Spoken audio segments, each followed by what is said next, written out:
नाम पंडित गिरीश चंद ध्यानी, आचार्य गिरीश चंद ध्यानी। ये हनुमान मंदिर नवीन नगर गली नंबर 6 में जो है ये भागवत महापुराण का यज्ञ और पितृमोक्ष हेतु भागवत सप्ताह का आयोजन हो रहा है। और इसमें हमारे जो श्रोता जो हमारे जो हैं व्यास जी महाराज हैं, वो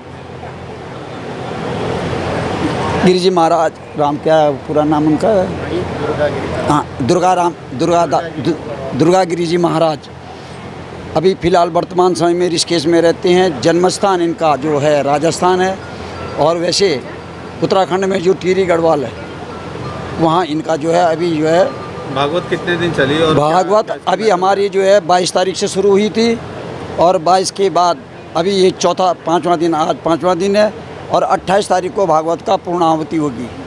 और इसमें जो हमने जो कार्यक्रम रखा था कि जो हमारे जो व्यास जी हैं वो हम जो है ऋषिकेश से लेकर के आएंगे और उत्तराखंड से, और उनका जो जीवन है वो बड़ा ही जो है रहस्यमय जीवन है। क्यों कि उन्होंने जो है वो अखाड़ों से भी संबंधित हैं, और उसी में जो है उनकी जो है वो बड़ा त्याग है। गृहस्थ विश्राम किस दिन होगा इसका विश्राम 28 तारीख को। ये श्रीमद् भागवत है, ज्ञान यज्ञ है, और इसके श्रवण करने से मनुष्य का जीवन सार्थक होता है। भगवान ने लीलाओं के द्वारा मनुष्य को कर्म करने और सद्मार्ग पर चलने, अपने राष्ट्र के प्रति प्रेम हो, अपने देश के प्रति प्रेम हो, अपने स्वजनों से प्रेम हो, और कैसे मैं जीवन के दायित्वों को पूरा करता हुआ, दाम्पत्य जीवन के दायित्वों को पूरा करता हुआ, कैसे मैं आध्यात्म से जुड़ूं, सत्कर्म करूं, सनातन धर्म से जुड़ूं, ये मुख्य जो रूप है इसका, मुख्य जो शब्द है इसका। और इसमें भगवान श्री हरि वसते हैं, क्योंकि सच्चिदानंद रूपाय विश्वोत्पत्त्यादि हेतवे तापत्रय विनाशाय श्री कृष्णाय वयं नमः। भगवान कृष्ण का नाम लेने मात्र से ही कि यस स्मरण मात्रेण जन्म संसार वंदना विमुच्यते नमस्तस्मै विष्णवे प्रभु विष्णवे। भगवान का नाम लेते ही 3 प्रकार के ताप समाप्त हो जाते हैं। और मुख्य 22 तारीख से चल रही है, 28 तारीख तक चलेगी। और इसमें हमारा प्रयास रहता है संतों में कि किस प्रकार समाज को अपनी संस्कृति से जोड़ूं। जो संस्कृति का ह्रास हो रहा है, उस ह्रास को हम कैसे, उस ह्रास को कमी किया जाए, यह हमारा मुख्य उद्देश्य होता है कि समाज सुधरे, संतान सुधरे, और समाज सुधरेगा तो नगर सुधरेगा, नगर सुधरेगा तो शहर सुधरेगा, शहर सुधरेगा तो जिला सुधरेगा तो प्रदेश, और प्रदेश सुधरेगा तो पूरा भारतवर्ष हमारा सुधरेगा। आज हम लोग सनातन धर्म को भूलते जा रहे हैं। जो हमारी संस्कृति है वह विदेशी संस्कृति को हम लोग अपना रहे हैं, अपने परिवार में भी और परिवार से बाहर भी। तो हमारा मुख्य उद्देश्य कथा के माध्यमों से, कथा के प्रसंगों के माध्यम से समाज को वह चीज़ देनी है कि जिससे हमारी आने वाली पीढ़ी सुधर सके। और ये जो भारतवर्ष है, ये सोने की चिड़िया, जो संकल्प हमारे मुखिया ने लिया है, वह संकल्प हम लोग पूरा कर सकें। इसमें आपकी भूमिका सबसे बड़ी रहती है। आप लोग पत्रकार हैं, तो मैं आपको भी नमन करता हूं कि आप शुद्ध सात्विकता के साथ इस कार्य को आगे बढ़ाएं, बिना सकाम नहीं, निष्काम, भगवान से निष्काम पूजा करते हुए, निष्काम भावना रखते हुए। इन्हीं शब्दों के साथ मैं अपनी वाणी को विराम दूंगा। जय शिवाय हरि, जय शिवाय हरि, जय शिवाय हरि।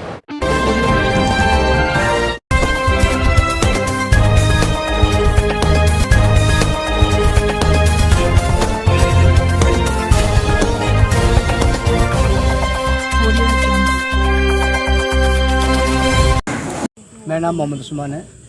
मैं ग्राम पापड़ी रसलुपुर से रहने वाला हूँ। हमारे गांव में एक स्कूल है, IHM एकेडमी। उसमें बच्चों के कुछ खाते खुलवाए गए हैं बे तरीके से, मतलब बच्चों को पता नहीं बच्चों को माँ बाप को पता। तो जैसे उसमें अकाउंट में स्कॉलरशिप आई, वो निकाल ली गई सारी में स्कूल के अध्यापक ने, यानी कि इसका नाम है मास्टर मोहसिन, उसके बाप का नाम मुरसलीन है। तो जब हमने उससे बात की तो बात करते हुए उसने कहा कि भाई मैं तुम्हारे जितने पैसे तुम्हारे हैं निकलवा रखे मैंने, मैं आपको लौटा दूँगा आपसे वो। लेकिन 4-5 दिन से गांव में ही मीटिंग चल रही है, बात चल रही है प्रधान जी के द्वारा, लेकिन प्रधान जी ने भी आज हमें हाथ उठा दिए कि भाई मैं इसमें कुछ नहीं कर सकता। तो आप यहाँ भी आपको जाना कानून में जाइए और अपना हक लीजिए। तो आप कहाँ पे आए हैं और क्या हम डीएम साहब के यहाँ आए थे जी देने के लिए। क्या कार्रवाई करते हैं? सर हम यही चाहते हैं कि जो मजलूम है इनको हक मिल जाना चाहिए बच्चों का जी। लगभग कितने बच्चों की? लगभग 250 बच्चों का प्लस है भाई।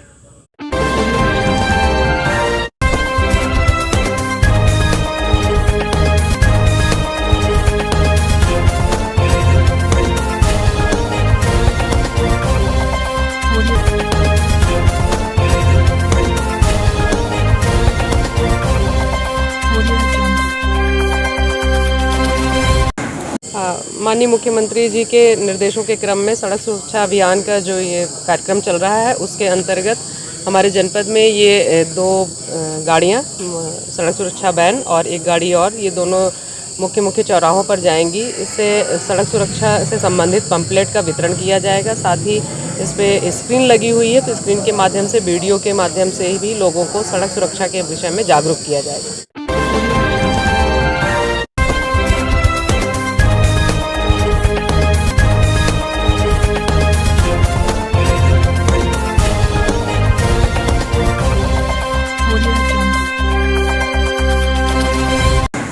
मेरा नाम मंसूर आलम है। मैं गांव गोपाली से बिलोंग करता हूं और ये हमारे गांव का एक मामला है जोड़ का, जो कि कुछ भूमाफियाओं ने ज़बरदस्ती इस पर कब्जा कर लिया है और तकरीबन 10 बीघे में इन्होंने मिट्टी डाल दी है। अब हम जिलाधिकारी के पास में आए थे, पूरा गांव के कुछ लोग, कम से कम 50 लोग हैं हम, और यहाँ पे हमने अपनी एप्लीकेशन दी है और जिलाधिकारी ने हमें यकीन दिलाया है कि उसमें से मिट्टी निकलेगी और जिस तरीके से था वो जोड़ी रहेगा। अगर इसमें आपकी मांगे पूरी नहीं होती आपको क्या? अगर हमारी इसमें मांगे पूरी नहीं होती है तो हम सीधा फिर लखनऊ का रुख करेंगे, मुख्यमंत्री का द्वार खटखटाएंगे और गांव में भी लोग उसी जगह पे अनशन पे बैठेंगे।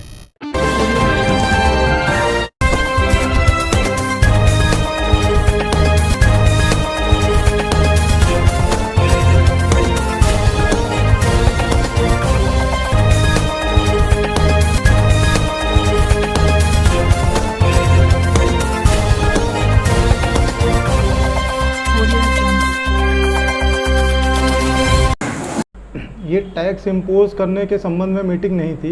ये एक फैक्ट्री एक्ट में एक आवर्त होता है इन फैक्ट्रीज, ठीक है, तो उसके लिए बैठक कराई गई थी। बेसिकली प्रॉब्लम ये थी इन जमीनों को कि लखनी इंडस्ट्रियल एरिया में कोई भी फैक्ट्री हमारे वहाँ आवर्त नहीं थी, पहले फैक्ट्री एक्ट में कवर्ड नहीं थी, तो उसके लिए उनको इंटीमेशन लेटर्स जारी किए गए थे कि यदि आप उसमें आवर्त होते हैं तो आप अपना पंजीयन निवेश मित्र पोर्टल के माध्यम से ऑनलाइन कराएं। तो इसमें क्या कहते हैं, उद्यमियों को लगा कि उनको नोटिस जारी किए गए हैं, जिसके संबंध में एक बैठक का आयोजन करने के लिए जिलाधिकारी द्वारा निर्देश दिए गए थे। बैठक आयोजित की गई आज और ये निष्कर्ष निकला है कि यदि कोई उनके लखनी इंडस्ट्रियल एरिया में कोई फैक्ट्री आवर्त होती होगी तो वो अपने एंड से उसको कराएंगे, ठीक है। और भविष्य में यदि कोई और फैक्ट्री एक्ट में आती है अलग इंडस्ट्रियल एरिया में तो उसको भी वो आवर्त कराएंगे। कुछ यहाँ पर उद्यमियों से बात किया तो उद्यमियों को ये कुछ कहना है कि कुछ नोटिस भेजे इनको। नोटिस नहीं भेजे गए हैं, इंटीमेशन लेटर भेजा गया है। यदि आप प्रारूप देखेंगे तो उसमें साफ साफ लिखा हुआ है, कहीं नोटिस वर्ड नहीं लिखा हुआ है। अब पंजीकृत कारखानों को ईज़ ऑफ डूइंग बिजनेस में पंजीकरण कराने का सबसे ईजीएस्ट वे यही है कि उनकी जानकारी उनको अवेयर करने के लिए एक लेटर भेजा जाए, तो उनको लेटर भेजा गया था, ठीक है, ना कि कोई नोटिस भेजा गया है। देखिए, अभी पिलगनी औद्योगिक क्षेत्र में एडीएफ के द्वारा कुछ नोटिस जारी किए गए, जिसमें उनके यहाँ कार्य करने वाले श्रमिकों की संख्या का मांग की गई। हमारा ये कहना था कि जो भी आप कार्य करना चाह रहे हैं आप एसोसिएशन के साथ लेकर चलें, क्योंकि हमें नहीं लगता कि पिलगनी में कोई भी इंडस्ट्री ऐसी है जहाँ 20 से अधिक श्रमिक कार्य कर रहे होंगे। इसी बात को रखने के लिए हमने डीएम साहब से आग्रह किया था। डीएम साहब ने एडीएफ को डायरेक्ट किया कि आप उनसे बैठकर एक मीटिंग कीजिए, उसके बाद ही आपकी जो आगे प्रक्रिया से बढ़ाइए। ये एडीएफ साहब ने और डीएलसी महोदय के सपोर्ट करने से एडीएफ साहब ने मान ली है और ये जो भी जितनी भी सूचनाएं होंगी वो एसोसिएशन के माध्यम से ही आगे प्रसारित होंगी। तो निष्कर्ष क्या निकला है? निष्कर्ष ये निकला है कि जितने भी सरकारी विभाग हैं वो डायरेक्ट फैक्ट्रीज में ना जाए, डायरेक्ट कोई भी नोटिसबाजी ना करें एसोसिएशन को अपने साथ गुड फेथ में लेकर चलें और जो भी आपको सूचना चाहिए वो एसोसिएशन के माध्यम से ही लें।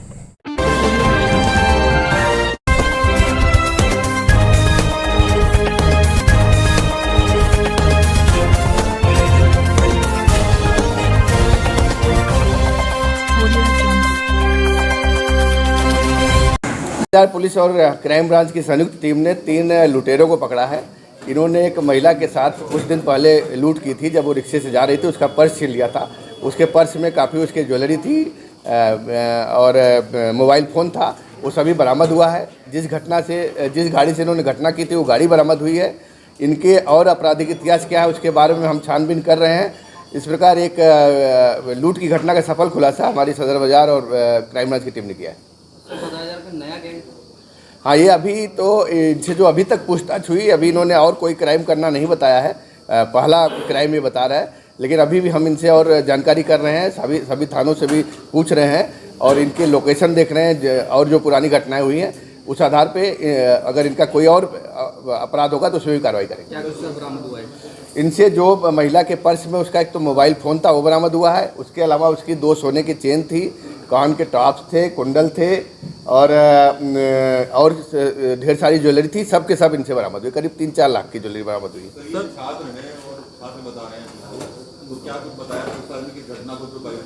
इनका ये तीनों छात्र भी हैं और अभी नई उम्र के हैं। इनका कहना था इन्हीं जो स्कूटी प्रयुक्त हुई घटना में इसी में से एक लड़के की स्कूटी है वो, और उनका कहना था कि महिला को रिक्शे पे देखे और उसका पर्स देखे तो हम लोगों को लालच आ गया, इसलिए हम लोगों ने पर्स उसका लूट लिया था। और अभी अन्य कोई घटना नहीं बता रहे, पूछताछ की जा रही है।